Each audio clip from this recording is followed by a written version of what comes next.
It's 9:15 p.m. at 113 East 38th Street, and you're listening to Night Call.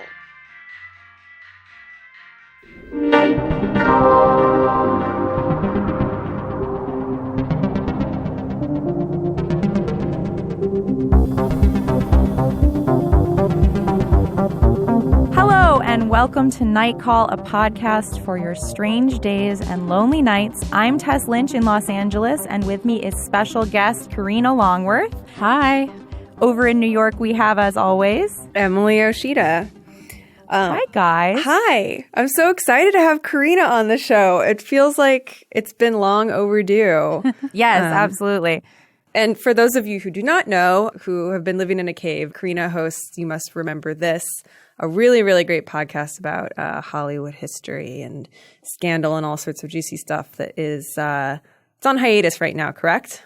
But if you haven't listened to it, you can go back and discover a whole wealth of podcast episodes past. So, you should also read her books. Her newest one, I believe, is Seduction, Sex, Lies, and Stardom in Howard Hughes Hollywood, and it's amazing. So you should definitely get that. But yeah, I think You Must Remember This is definitely like Night Call adjacent. We've all been big fans for a long time, so we're really happy to have Karina here. Yeah. Thank you. I'm happy to be here. I'm a fan of Night Call. Yay. Why, thank you. I'm so excited to talk about erotic thrillers.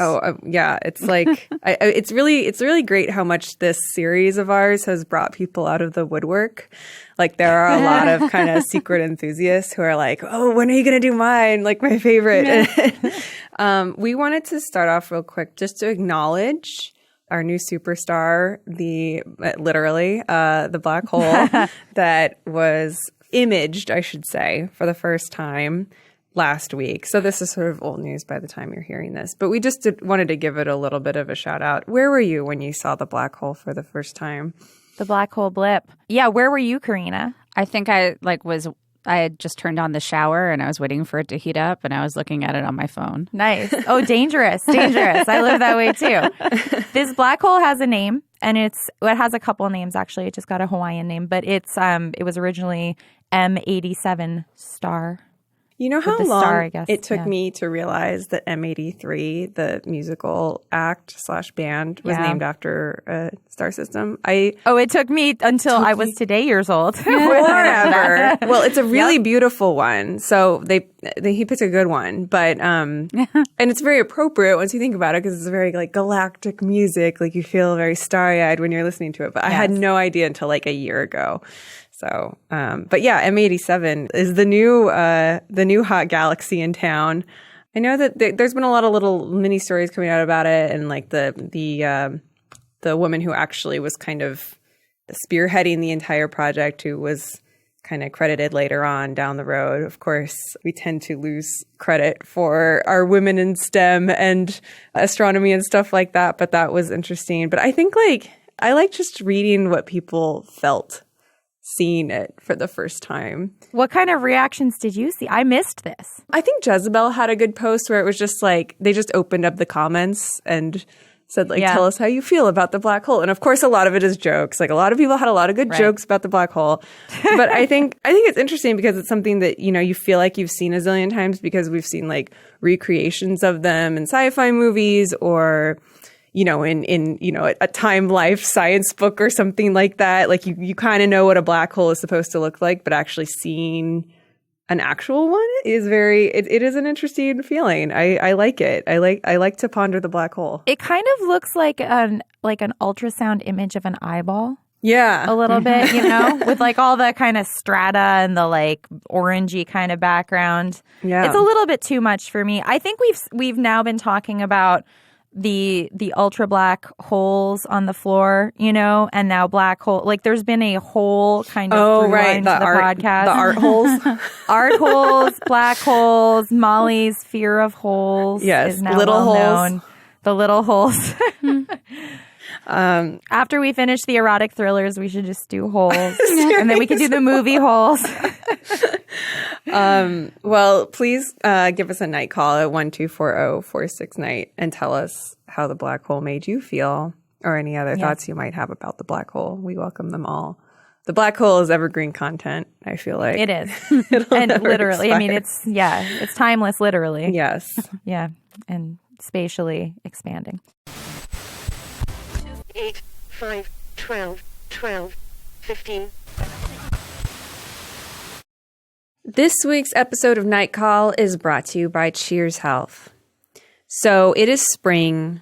It's time for everybody to come out of their hibernation holes and socialize again and remember what it feels like to have human contact. I know that I've been doing a lot of that recently. It's weird. It's uncomfortable. It also involves a drink or two every now and then. Everybody likes a good spring rosé here and there. Wedding season's coming up. You might want to tie one or two on. Do people say tie one on anymore? It's very old. I sound like an old lady, which I am.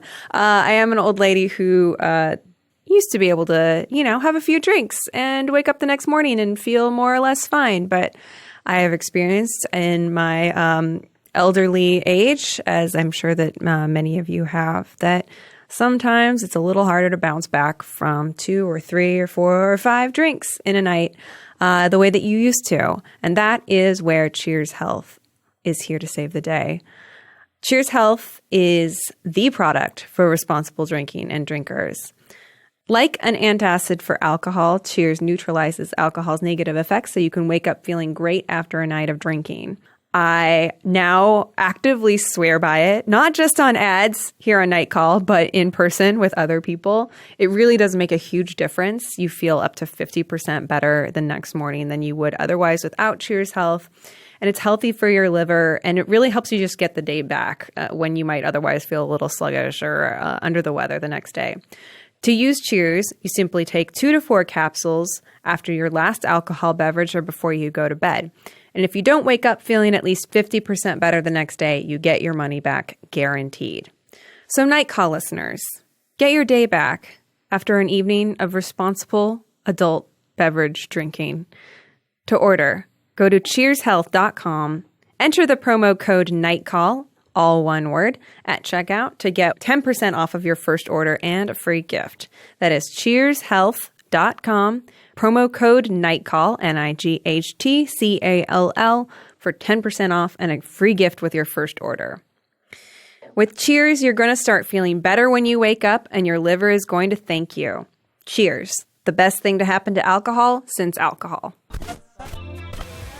12, 9, 20, 5, 14, 5, 18, 19. Guys, we are on our way to wrapping up our erotic thriller Odyssey. We are going to be speaking about Sliver, the 1993 film by Phil Noyce. Philly Noyce. I love the last name Noyce. It's really appropriate for this movie. It is, yes. We're going to get to that in the second half because, oddly, some recent interesting stories have fit right into our wheelhouse. Namely, the Bloomberg article that came out last week about Alexa and other home. I guess what's the general term smart for these? Home. Smart home devices. Smart home devices. Apparently, there's an Apple one I've never heard of, so I guess they're not doing a very good job with that one called HomePod. But there's also the Google Home. But Alexa, I feel like, is the one that everybody has, and the Echo. Do either of you have an Alexa or Echo?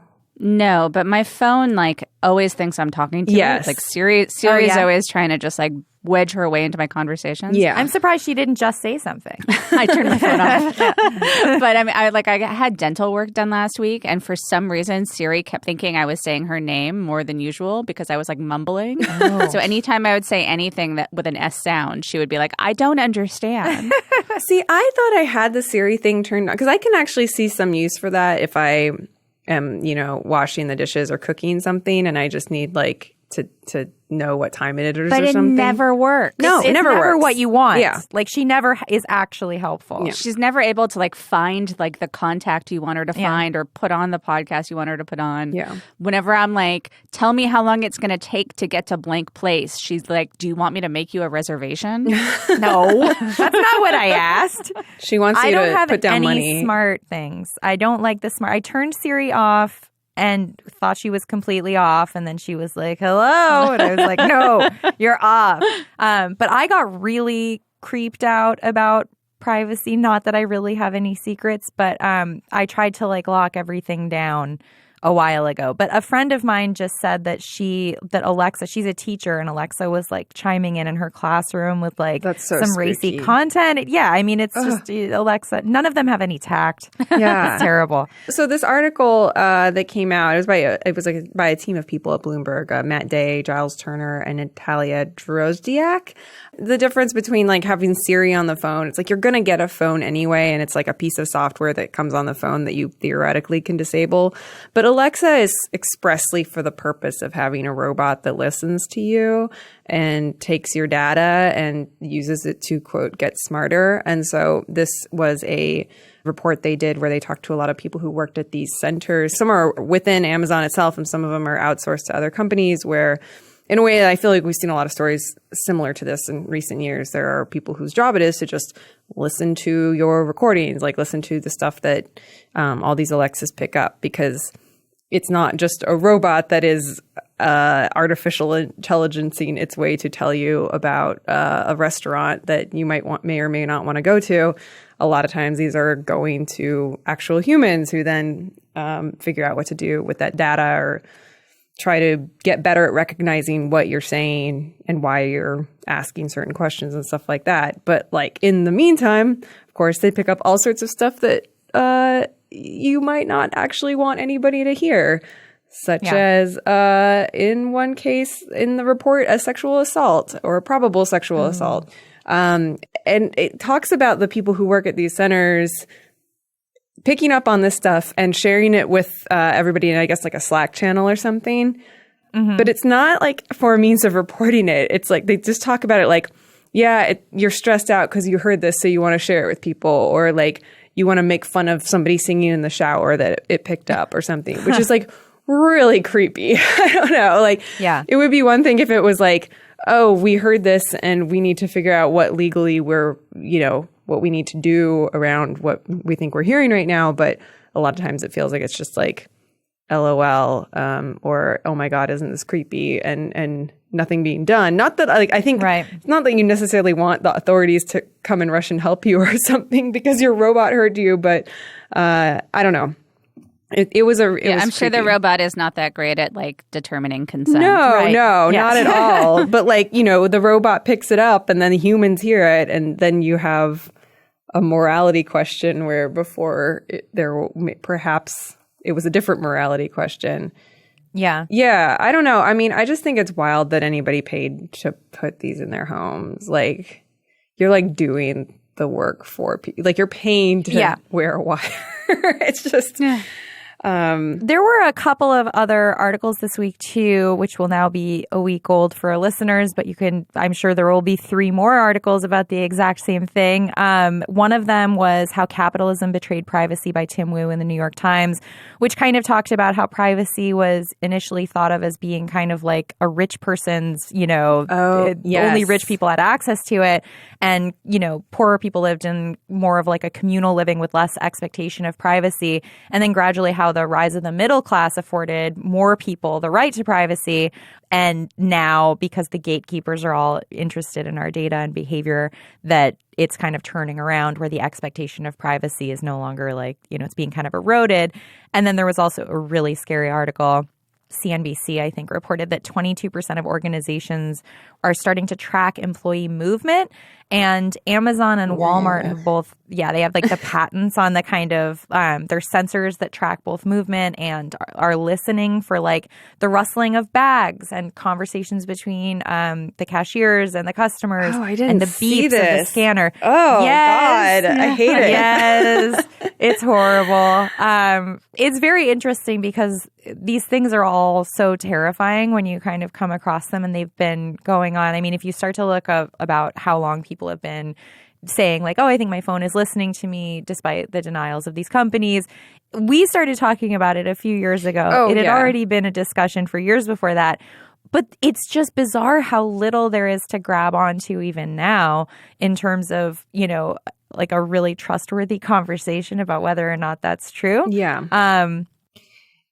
Yeah, I mean, I feel like everybody has opinion now about whether or not their phone is listening to them, especially Instagram. Yeah, Karina, where do you fall? Oh, definitely. My devices are absolutely, I know because of the ads I get for stuff, right? Like it will be extremely bizarre of almost even like not saying things out loud, just feeling like, Thinking did I say them. that out loud? Yeah. Like I thought I just thought that. Yeah. And then it's like, well, you could buy a steampunk laundry hamper.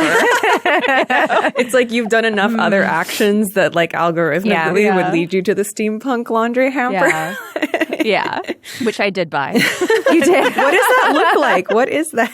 The aesthetic is more like it's like what would be in the orphanage in Return to Oz. Okay. Oh, It's like a metal sort of wire thing with wheels and then like a big canvas bag inside. Wow. And no gargoyles or anything. No gargoyles. Yeah, okay. But I mean, I guess I could attach one. You could. Or like an attachable umbrella, like a really like spire like umbrella. Yeah. Yeah. Not a bad idea. Yeah, I feel like I remember running into so much resistance about this, or people really acting as if I was a conspiracy theorist. Like that was the only thing I really seriously, I think honestly believed something kind of in that realm that felt conspiracy-ish and was not universally met with people being like, oh yeah, though that's definitely happening. Like when I was working at a tech site, a lot of people were like, that's a common crackpot conspiracy and you are dumb for thinking that. But now, I mean, I don't know. Like, I don't know where the consensus is on it now because I feel like more and more people are just like reporting these things. You see it like every single day. Why do you think people get defensive as if it's not a thing? It seems as though obviously a thing. it's obviously a thing, and yet people are like, no, you have to believe it's not a thing, which seems to me to be a very crazy stance. Because it's these people take. who have bought in so much to like overall tech culture where they have put enough of their chips on the thing of like, I am going to get into the lifestyle where I do get all the things. I'm an early adopter on everything. Right. I'm going to put all my data on the cloud and that's owned by Google or Apple or whoever.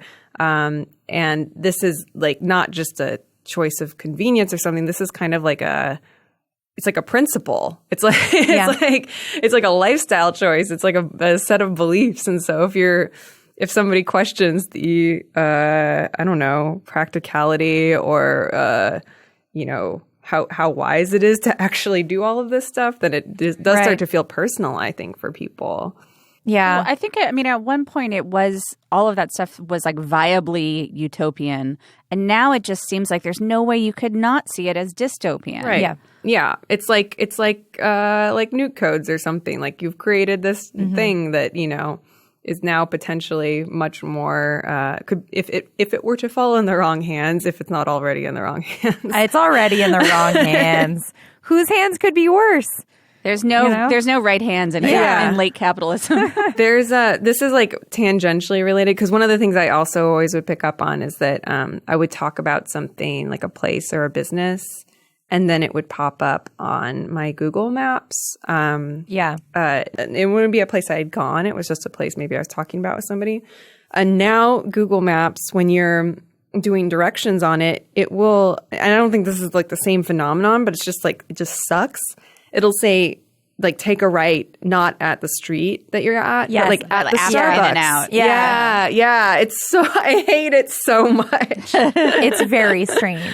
Yeah, I don't know. I mean, But are those placements that are being bought? I think so. I think they have to be, right? Yeah. Because, I mean, I'm getting ones that are, like, really inconsistent with any place I go. Like, Arby's. Right. I get a ton of Arby's. Yeah. And I'm just like, I don't know. I've, like, totally blocked out Arby's in my field of vision. Like, I don't see them. And then it's like, I don't know where the Arby's is. Yeah. Just tell me when to take a right. Yeah. It's very frustrating.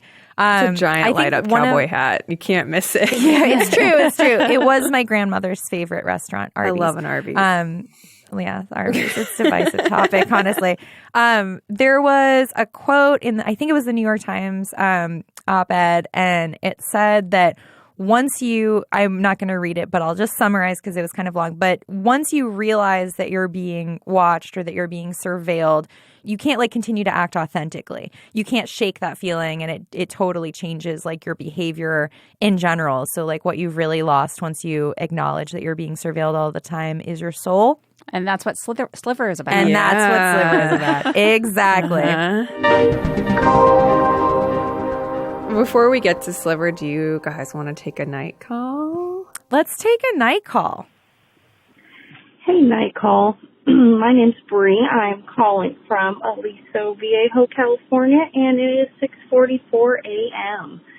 I heard you guys on this week's episode talking about Tippi Hedren's Big Cat Preserve, and I've actually been there. I was in junior college, and I randomly took it was a wild animal class, something, wild animal handling, something like that.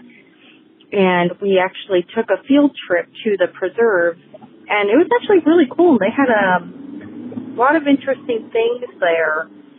One of them they talked about was a 3-legged cheetah who they said could still run, about 30 miles per hour, even with 3 legs. There was also, they talked about how they had a tigon, which is a tiger-fathered liger mom, and then the liger mom gave birth to a tigon, which is when it's a tigon who has now bred with a tiger dad. So that was pretty cool. It was definitely an interesting experience, but I'm all for, people helping out these big cats that have either been abandoned by zoos or by weird people who think that they should probably have a tiger in their house. There's a lot of strange people out there. All right, night call. Have a great day. You know what's funny? Just as a side note, is how often we get all of our calls through Google Voice, and it automatically transcribes it. And half the time, when people say "Hi, night call," it transcribes as "Hi, Michael." All the time. I feel like our podcast is now Michael. Our pseudonym is Michael as a group, yes, absolutely, as a trio. I didn't realize that different species of wild cats could diversify like that. No, I did not know about a tigon. That's new. No.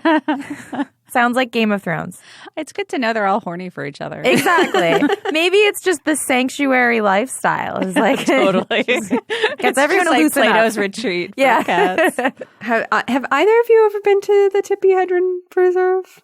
No. I know one person who has, I think, for a story, a profile of her, but it seems pretty wild. I can't believe it's still there. And I've never seen Roar either, which I guess I don't know, I'm saving it for the right moment or something, but I've always wanted to. We should cover that. Yeah, I haven't either. I have mixed feelings about I'm glad the sanctuaries exist, but it's just I find it increasingly difficult to just look at animals in cages. Yeah. Well, they're not in cages though, right? I know, but it's like they're just kind of. it's probably enclosed in some way. It's like there's big a fence. though. Yeah, but it's just odd to me. It just doesn't really no thrill for me. It's just like sadness, a little layer of sadness, and just like worrying about the world. There is something interesting about the fact that Tippi Hedren has her cat thing, and then Doris Day has gone into seclusion with her animals. But she doesn't have a public place where you can visit them. She just supposedly collects sort of stray animals. Is she one of these people who has I didn't know about the pythons in her house or something? Or I don't know if they're exotic at all. Okay. It might just be cats and dogs. But she, she's kind of disappeared from the public eye over the past 20 years or so. She doesn't give any interviews or anything. But the only sort of public stuff she does is animal rescue initiatives. And she supposedly lives on a ranch somewhere, and it's just her and her animals. She's outlived her whole family when she ever knew. So, only barely related to this, I was looking at Yelp reviews for the Bunny Museum. Have you guys ever been to the Bunny Museum? No. It's a museum. I think it used to be in a little house and has now moved. But I went there once in high school, and it's It's just basically a bunch of like bunny memorabilia and then a few bunnies in very close quarters, and you don't know what it is, and you make a long drive to get there, and then it's just a very intense experience that I would say probably 10% of the people who go there respond well to. The others are like, what have I done? Is it like a cat cafe for bunnies? Because I've done that before in Japan. No, it is like you're not really encouraged to interact with the live bunnies. You're encouraged to like take in the stuffed bunnies and the bunny kind of like your voice makes it sound like the biggest bummer in the world. I get a panic attack talking about it. I just had to like rid myself. But you can just read the Yelp reviews and get a really, really good sense of what it is. I was looking into it recently because I was like, Bunny Museum sounds familiar, but I'm sure it's not the same one I went to. Maybe I want to go. Oh no, it is the same one, and I'm not going to go to that. You know, it's a mixed bag when you go into the place where there are a lot of animals. It's enclosed. It is really, really weird. Like I watched this actually really great short film that I was in a jury in a festival in Italy for. So it was this film about this group of old Italian men who are all like hunting for this mythical panther that's been seen by people, like, and occasionally will like eat a sheep or something, but apparently was owned, like, I guess, by somebody in the 60s or 70s or something, when it was like, I guess that was a trend again in Italy, like among the rich people, to have, you know, these exotic pets that then they would get big and they couldn't take care of anymore. So I guess it's somewhat common for these like panthers and cheetahs and stuff to just be like hanging out, you know, in Tuscany or whatever. That's amazing. It was a fascinating short. I will see that too. Yeah, I wonder if it's if it's available to screen anywhere or stream. I will put a link somewhere for it because it's great. Excellent. Guys, we have to talk about Sliver. Yes. I'm really excited to talk about this movie. It makes no sense. It makes no sense. It's a proto-cyber thriller. I love it. But it took me it was a long journey for me. Our erotic odyssey. Exactly.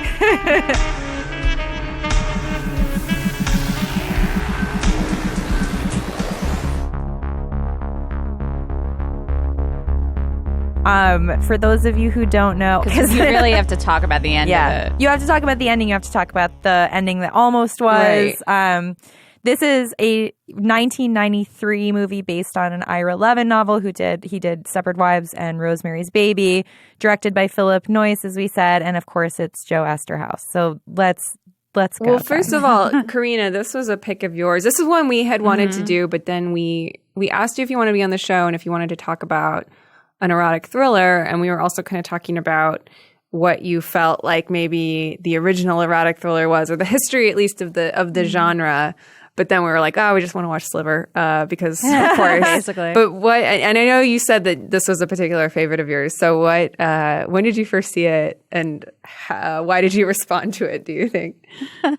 So I saw this movie in the theater when I was in 7th grade. Ooh. I don't know how that was possible. I don't remember there being any trouble buying a ticket to it. I know I went with a girlfriend of mine like after school on a Friday afternoon at Universal City Walk. Nice. And I just remember like really loving it at age 12 and a half. And part of it was like it had a big hit soundtrack. It had that UB40. The UB40 song. I think there was like a couple of other sort of hit songs. And so it just felt like so hip and adult and sexy.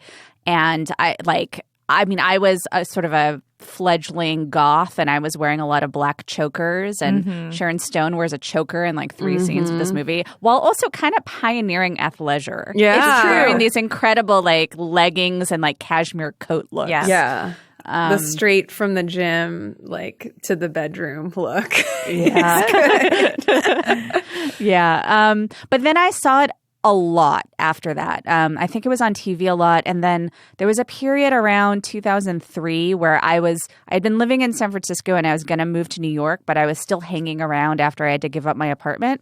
And so I was staying with a friend of mine who had like a big like Victorian apartment in sort of on the border of Chinatown in San Francisco. And she was on disability for being depressed. And so she didn't have to go to a job. She just was able to live in this Victorian apartment and paint all day. And she liked to paint with movies on in the background. And her favorite thing to put on was Vertigo. But sometimes she'd alternate it with Sliver. Wow. And she would just watch the two of those movies like over and over again. And I remember sitting there for like 3 days reading the book that guy, Steve Hodel, wrote about how his dad killed the Black Dahlia while this woman was watching Sliver over and over again. That is a mood. So, yeah, it's not depressing. So that was August 2003 for me. Wow. It's funny because I was talking about like real estate horror, and I feel like there should be more of it. And then yes, I was like, well, this feels like maybe one of 5 movies I can think of off the top of my head that I would consider real estate horror. Well, Karina read the book, and I think the book is way more about the physical place, the apartment, and kind of like less about whatever these social dynamics But turned it's into. also like, I mean, I haven't read the book since 1993, because I love the movie so much as a 12-and-a-half-year-old, and then like I was like, I need more, and so I read the book then. So I don't remember it that well, but I do remember that there was more of this element of kind of like corporate satire. Right. You know, and I guess we should talk about what the plot of the movie is, but there are conversations in the movie where at first they're like, who even owns this building? Yeah. Right. Who could it be? And then it turns out it's just Billy Baldwin. Yeah. Billy Baldwin, interesting choice for me for this role. Yeah. I mean, he makes much more sense as the guy with the manga posters and like 3 different screensavers, like in 1983 going on, and like some weird fiber optic sculpture in his apartment than like the sexy guy, like the sexy voyeur. Like I don't. Yeah. One half of those works more for me than the other.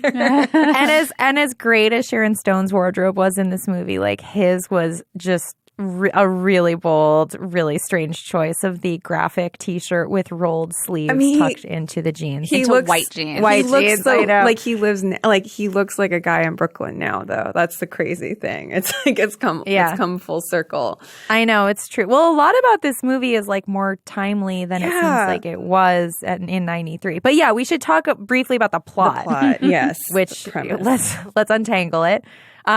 So we have Carly, Sharon Stone, and she is, I forget, she's a book agent editor. Or publisher? She's editor, executive or something like that. A hot book She's executive. working on a James Dean biography that she has to like edit really fast, and I wish she had edited it and published it because there are no good James Dean biographies. It's true. It sounded like she was, that she had a good repertoire, and that was like slumming it a little bit. So it would have been great. Then she is moving into an apartment which is known as 113. The Wikipedia for this film says that the building is located at 113 East 38th Street, but the actual building used in the movie was Morgan Court, which is a couple of blocks away on Madison. It is the Sliver building because it looks like a little slice of a building. And apparently those were like you couldn't build those for a while, I guess. Before or after like this big boom of them, but now I feel like they've come back, baby, in like bigger and more obtrusive form. But I like that it was like considered. I guess it was like a very like au courant architectural style to like frame a horror movie or like a suspense movie around or something. But yeah, it's this very desirable, exclusive building, and she applies and she gets in. And, very shortly after she moves in, she realizes that the previous tenant was murdered, which we see in the and opening. looks just like her. Yes, Naomi Singer. Yeah. And she meets some of the people who live in the building, and one of them happens to be this author, this like crime author played by Tom Berenger, who I guess her company is like trying to get her to work with, but she's just not into super him. creepy He's and very harassing. creepy. Yeah. And then also Billy Baldwin, who is not creepy. No, he's also creepy too. They're he's both a video creepy. Game designer. He's a computer video game designer. I'll have you know. Yes. Okay, fair. And his like signature flirtation move is to like hack into people's desktop computers and be like, "Hello, I love you." He's Ghost Rider. And then send them clip art of a flower. The rose clip art thing is incredible. So creepy. Nothing and more 1983. Nobody in this movie has a sense of humor. And also, I have to shout out Sharon Stone's office mate, her coworker, who is like so off the rails and constantly talking about vibrators in a really unrealistic. There's a realistic way to do it, I swear, but it's not happening in this movie. Played by the great Colleen Camp. Yes, Colleen Camp. Yeah, a bunch of like great talent in this movie. Like it's just like weird cat. I was like, where's Michael Douglas for this William Baldwin role? But alas, I mean, Alec Baldwin would have been better casting because I feel like Alec Baldwin's the only Baldwin who is like legitimately scary and menacing. Yeah. Whereas Billy Baldwin, it's like it would just be so easy to be like, you know what, I'm just like not going to hang out with you anymore. Like, I'm not worried about repercussions of that. Yeah. He can't really get his hooks in. I feel like a Rupert Everett I would like in that role better. Like I would want like a really gorgeous, possibly British person who's like... Yeah, British would have been better, for sure. Who like feels like a pasty indoor kid, but is also beautiful. Yeah. Like, I don't know. Also, there's just something really confusing about the character's seduction of like approaching her with a very aggressive, listen, do you work out? Yeah. And then he's like, come on, you're going to, and she was like, what, treadmills? He was like, no, we're going to lift weights. And then like drags her down to the gym where she just like watches him lift weights. That when I realized that they were going to go to the gym, I was like, yes, gym scene in 1993, baby. No mirrors. I was going to do this piece about Equinox at one point, so I was doing all this research, and there's a piece about like when Equinox was having its boom in the early 90s. That's like just a wonderful slice of New York in 1993. So I was into that. Oh, she also gets a telescope, a telescope. Yes. One of those spyglass type things in her window. Somebody gives it to it's later admirer. Yeah, it's later revealed that it was Billy Baldwin, but she just thinks a secret admirer dropped it off, and so she's like also spying on her neighbors a little bit. She has a cocktail party, and they watch the neighbors have sex, and it's like, oh, she's into the voyeur thing. But in the meantime, another person dies in the building. The NYU film professor guy. Oh, right, yeah, he dies. Yeah, the film professor dies. The Koki fashion designer dies. Vida. Played by Polly Walker, who's really good in things and is kind of good in this, but also like a very strange character, right. I thought. Yeah. Just sort of the like very high-strung artist. I feel like there's a lot in this movie where, I think that at one point it had an NC-17 rating and then they cut it. But the big thing they cut was naked Billy Baldwin. But it also just feels like they cut out a lot of sort of narrative context. Right. Like it is apparent that the Vida character is a prostitute. Really? But only if you like really listen to like one of her phone conversations. Yes. And then like there's all this stuff where it's sort of hinted that Sharon Stone has just left a marriage that was abusive in some way. 7 years. Yeah. 7 years. And she's pregnant? Is she pregnant? Okay, thank you. There's a part pretty early on in the movie where it's before she gets she takes the bath.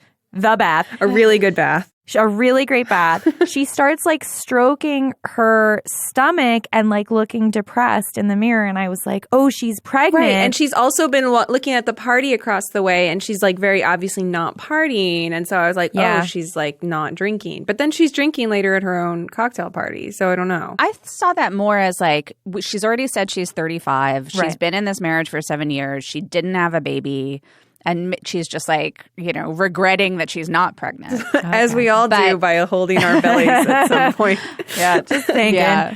I don't know. I mean, there's a lot of stuff in this movie that's clumsy, and I don't know if it's because of like the necessity to edit it for censorship or for, as we'll get to, like test screening reasons. Yeah. But then there's a lot of stuff that I feel like I appreciate the subtlety, and I don't know if it's intentional or not. But first of all, like the first like hour of this movie is incredibly slow. Yeah. It's almost like a European movie, and you're just kind of watching this like not middle aged, but like slightly older than ingenue age woman, like kind of living her life and like exploring like what kind of person she's going to be. And there's like creepy men everywhere, but she's like kind of willing to hear them out in a way that's interesting and exposes who they are more than it exposes who she is. Yeah. And there's just like some interesting stuff where it really does feel like it's kind of like a post-European update on Hitchcock. Yeah. And then there's also, like wacky sex scenes. Yeah, I mean, I really like her character in this. It isn't just one thing. It's like she is just a gal who's like works a lot and is sort of interested in dating, but not in like this super like all consuming, like it's her whole reason for being that she needs to find a man. Like she's not going to go to a Pavarotti concert. Well, really long scene about Pavarotti. Yeah, again, that's the opera square strange. on the erotic thriller bingo. Yes. But yeah, like it seems like she likes her job. It seems like she's pretty successful. She like wants to be dating, but she's not really. It's not like she's going to just jump into bed with whoever until she meets Billy Baldwin.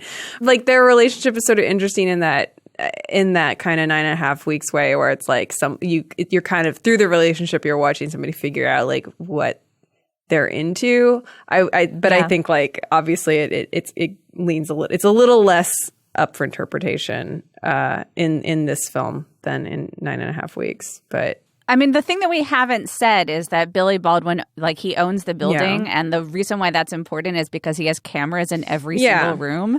And he has, like, a control room, which he brags cost $6 million for him to build in 1993. He got it built in Osaka. And he's just able to watch every apartment and every room in every apartment at any time. Yeah. And so after he started having sex with Sharon Stone, he like reveals this to her. And at first she's fascinated by it. And she sits there for like apparently 24 hours at a time just watching the video. She stops eating. It's like all consuming. And I feel like that just felt to me like, oh, this is when somebody like discovers the internet for the first time. Yes. It is totally like it completely changes your perspective on, or I don't know. It's like it's addictive because it's new and it's a new way of getting information, and it's information that you never had access to before. And so it's just like you have no way to stop yourself. You don't have any of that. Also, her reaction to seeing this is so impassive, which is really surprising because you would think that she would be, I mean, it's revealed that like he has tapes of, the two of them having sex and he plays it for her. He also later we find out has taped himself having sex with a bunch of other people. He has those tapes underneath his shoes in a little trapdoor thing.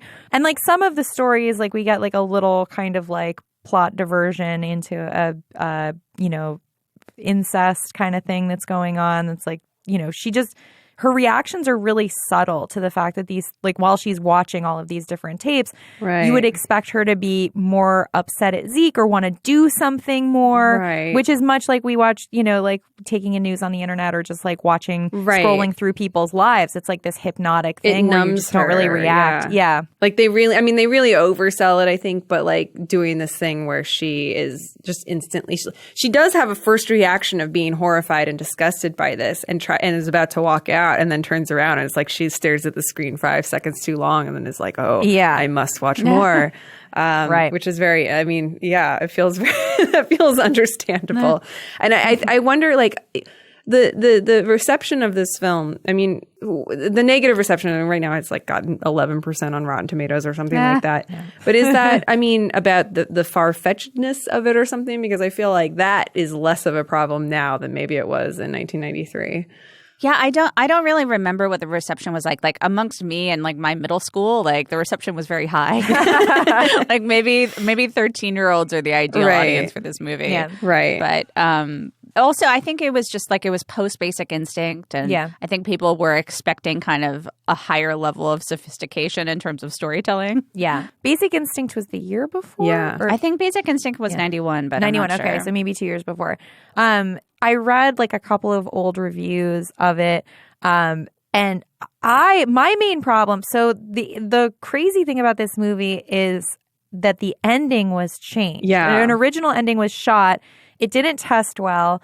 There was also a horrible accident that was involved in the shooting of the first ending. So the original ending and this is the big spoiler, is that Zeke has been killing the people. There are, 3 or 4 people who have died in 113. And he has killed them, and he confesses this to Carly while they're in a helicopter in Hawaii over a volcano. And then he flies the helicopter into the volcano. Wait, what? Yes, Emily. Yes. That's such and a then good... you don't know... You don't know whether or not they survive. So basically, this was scrapped for 2 reasons, I guess. Number one being that the actual helicopter crashed during the filming. Oh my God. And the pilot's license was revoked. I don't know if anyone was hurt or killed. Like, it just seems like a mess. And they destroyed the footage. So, and I guess audiences also had a problem with the fact that they were like, oh, Carly like forgives the killer. That makes her so, unlikable. I just, now I hate everyone in the movie. So they're like, oh, okay, like, let's figure out something else. Now we'll make Tom Berenger the murderer. Which makes sense to some extent because he's just creepy. Like, Right. he's Super never creepy. anything but creepy. Yeah. But here's my issue, and I pressed Karina on this earlier, but if Zeke, Billy Baldwin, has been watching these tapes of people, and he claims at one point, he's like, I never saw anyone die. The Naomi Singer was pushed off her balcony. It's like maybe they frame it as like a suicide, but it seems obvious that everyone's suspicious. The man, is it 2 people fell in the shower? 1 person falls in the shower. Well, the old man he falls in the shower. But I get the feeling that was just like he just had a heart attack or something. But the police are suspicious. Yeah. Like, they're questioning everyone because right people afterwards. keep dying in that building. But it could be a coincidence. But then the cokey model / prostitute dies as well. Yeah. It's just interesting to me that Zeke could be the kind of character who's like, people keep dying mysteriously, and I have footage of like the entire building. Isn't that weird? Huh. What if there was some way I could like, no, I'm not going to pursue it. Because his interest isn't even piqued. And the other reason that that's weird is that he had been having an affair with Naomi Singer, who had also been sleeping with Tom Berenger's character. Right. So there was like this weird love triangle, and you would think that Zeke would have a suspicion that Tom Berenger had killed her.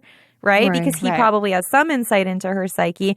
And yet he never brings up, like, is Tom Berenger a super creepy weirdo? That's never a scene. Yeah. It's just never. Well, no, doesn't he talk to Sharon Stone about that, though? He's like, I don't like that guy. I think he says I don't like that guy, but I thought it was says after. it a lot about Zeke. I think it was after Tom Berenger was like, he's so sick. He's sick. Yeah.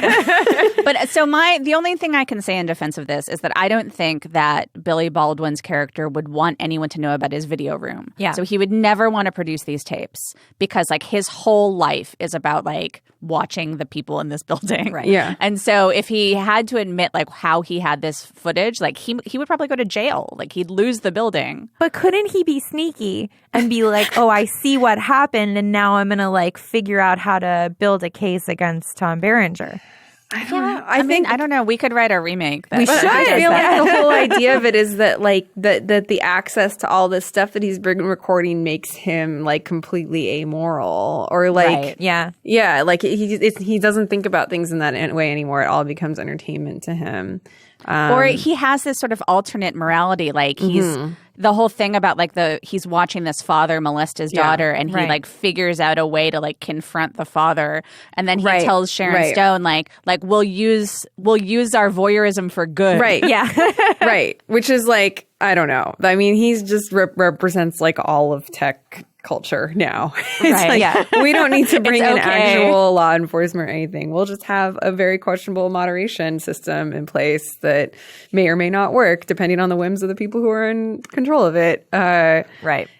And I find this like that aspect of the movie to be absolutely fascinating. Totally. And the way that it like sort of is perpendicular and like hits up with this stuff of like a woman trying to find herself sexually is, I think, really good. It's a story of falling in love with Big Daddy Data. I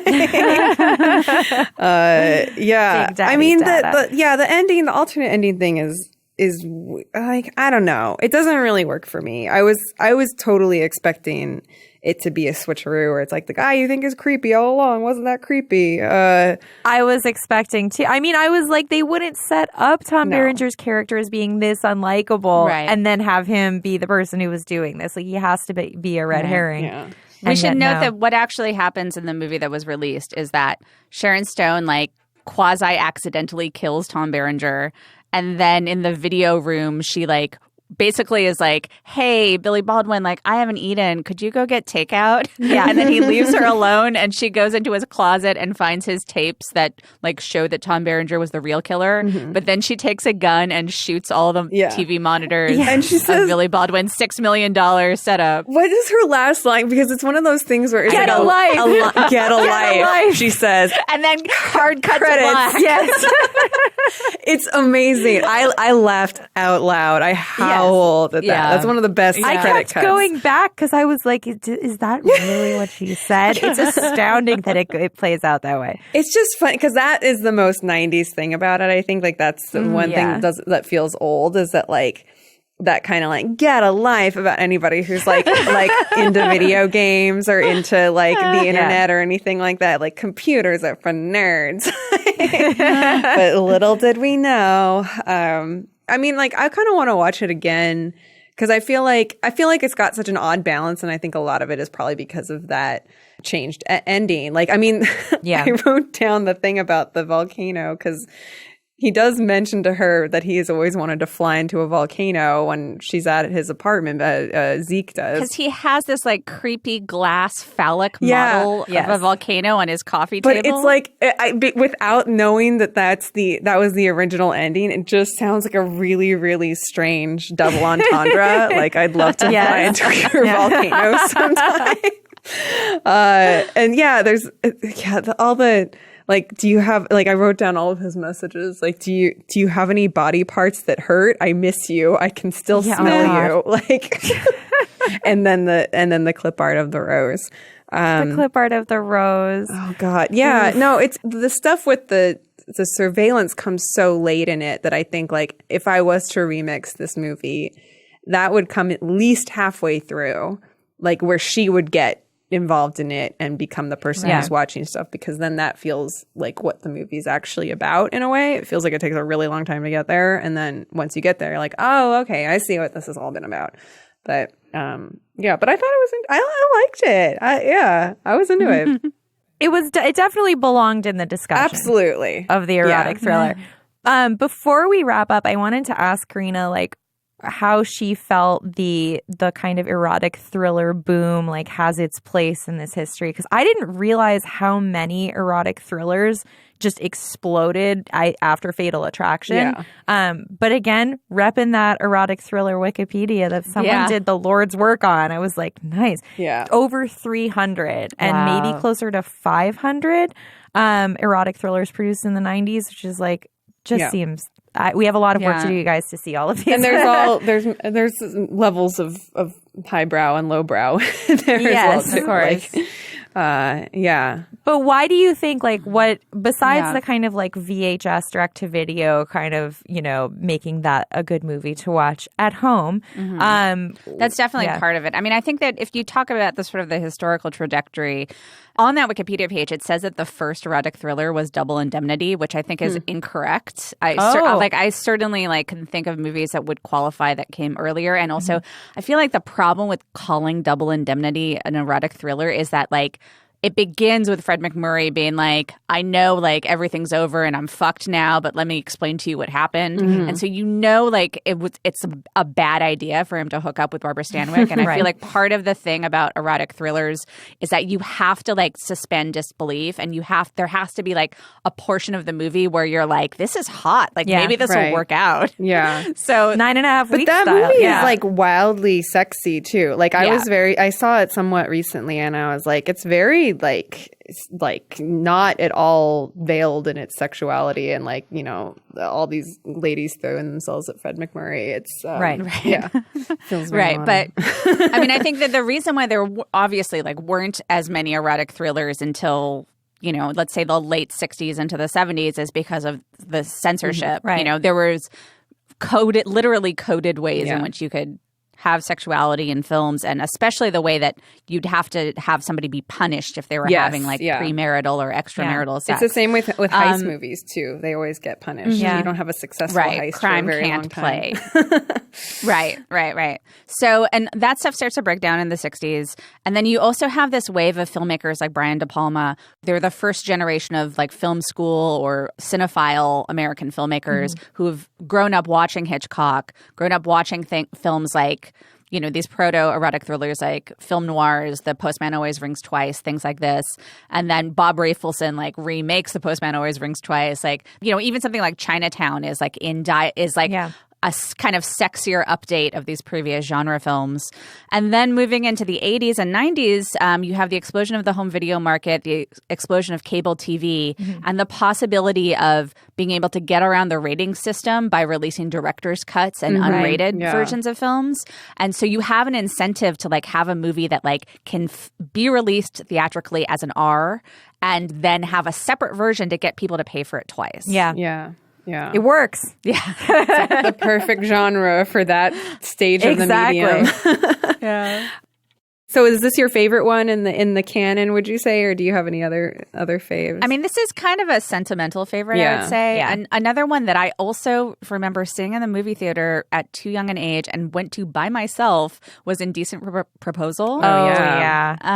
I really like Adrian Lyne or Adrian Lyne's movies. I wish he'd make another one. Yeah. A few years ago, he announced that he was making a movie with Nicole Kidman, and oh my God. I hope that happens. Put it someday. out. We'll put it out on the airwaves. We're officially like this is an Adrian in this house. We respect Adrian Lyne. Like that is our big time.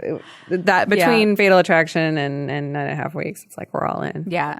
Yeah. I love 9.5 Weeks. I love Unfaithful. Yeah. Oh, Unfaithful's so good. I feel like we might have to talk about that if this erotic odyssey continues deep into the future. And another one I just wanted to mention, it's a movie that I didn't really like at first, but has really grown on me over time, is In the Cut. That's what I hear. In the Cut really like grows on people. They can't really let it go, and then you become fond of it. I wrote a big thing in graduate school about it and Meg Ryan and like her kind of using the erotic thriller as a way of changing her persona. Yeah. And kind of like comparing that movie to When Harry Met Sally, where like that persona was like, I like fake orgasms. Like I don't have genuine sexual pleasure. And then In the Cut is like, you know, she's just like naked with Mark Ruffalo in a very exciting way. This has been great. I'm really glad you could come by and talk to us about this. And yes, thank you so much, Karina. Cool. It was really fun. You are the original podcast girl in hoodie adjacent person. So we have to shout out Karina. I don't know if we mentioned that she was at the first Night Call Night event where we summoned Satan at Tate's restaurant. There'll be an oral history of that night someday. There will be, yes. So we're forever indebted to Karina. Thank you so much for coming by. And where can people follow you online? I'm on Twitter at Karina Longworth, and you can find my podcast, You Must Remember This, on iTunes or wherever you get podcasts. There's 145 episodes, and hopefully someday there will be more. It's like not quite plenty to get. It's like enough to keep you busy for a long time, and it's really, really great. It's always a good listen. Thanks. Well, thank you everybody for listening to Night Call this week. Be sure to subscribe to us on iTunes and give us a rating and a review. You can also follow us on Twitter at Night Call Pod, Instagram at Night Call Podcast, and Facebook at Night Call Podcast. We will be back in 2 weeks. We are taking a week off, and we'll have Molly back. The whole gang will be back together. So we will see you then. Bye. Bye. Bye.